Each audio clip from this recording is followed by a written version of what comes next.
Kembali ke laptop. Iki acaranya luar biasa, Mas Yudo, para dalang, Mbak Niken, kupatan, ngiras pantes, halal bihalal. Mau disinggung Mas Yudo, Mas Dalang, kupatan ini tradisi sing ora iso ilang karo budaya Indonesia. Ora wong Jawa tok, aku mubeng Palembang ngampek Hongkong ngampek Taiwan, neng kono enek wong Indonesia khususnya wong Jawa mesti ana kupatan. Lah halal bihalal kuwi Mas Yudo ya pirsa nek jaman Sultan Agung kuwi ya wis ana. Jaman ngadeke negara Islam ning Demak Bintoro ya wis ana.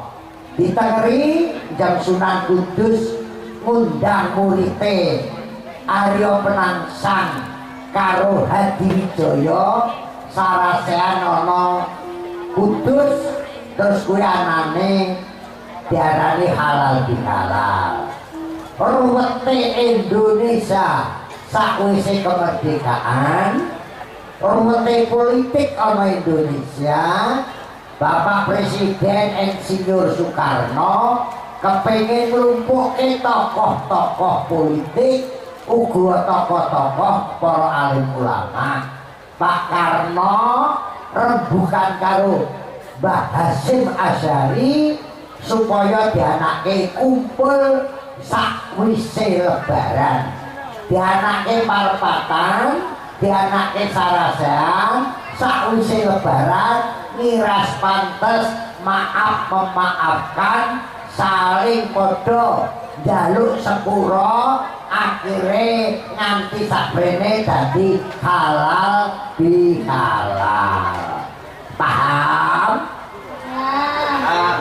Kula matur nuwun Pak Bupati Ngawi, Pak Wakil Bupati Ngawi, sing anake halal bihalal.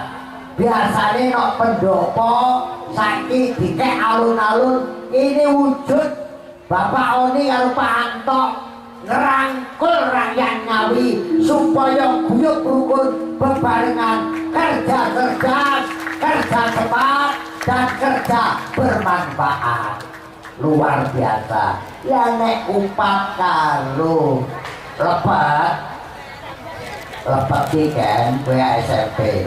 Lepat iki teko tembung luput, ngaku luput. Isine ketan, pliket kental supaya pas seduluran ki ora pedhot. Nek umpat isine beras sing putih sing wangi, nek lontong kuwi wujude dawa, sok kowe ngerti. Lontong kuwi sipate wong lanang, ya ngono. Ya dawa, enake nek dicari. Nek umpat ya metutuk ngono kuwi. Lah umpat mangane enake nek dibelah tengah. Kuwi ya kaya sipate wong wedok ya meletek ngono kuwi. Wong wedok mleteke napa ngono? Kok tak didi foto iki. Nek kowe urung nek sing pojok wis papat lho. Malah meletek banget.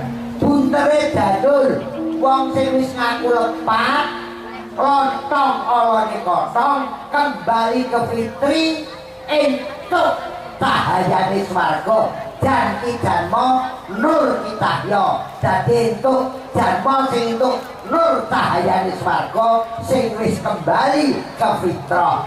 Nek salah aja ngenteni lebaran, aja ngenteni poso. Saben dina nek rumangsa salah njaluk pangapura. Sing nduweni pangapura halal, sing njaluk pangapura halal, akhire halal bihalal.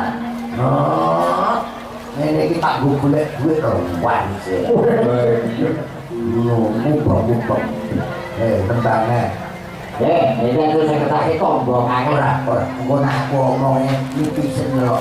Kira ngomong cewangkeme netizen tak buku ora nanggap ya ta?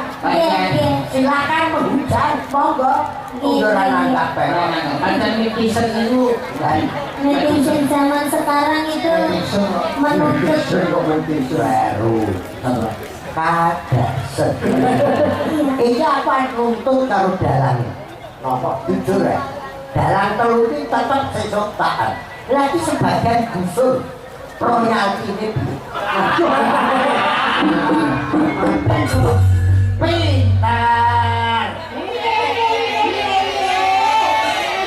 Ngerti kode ini.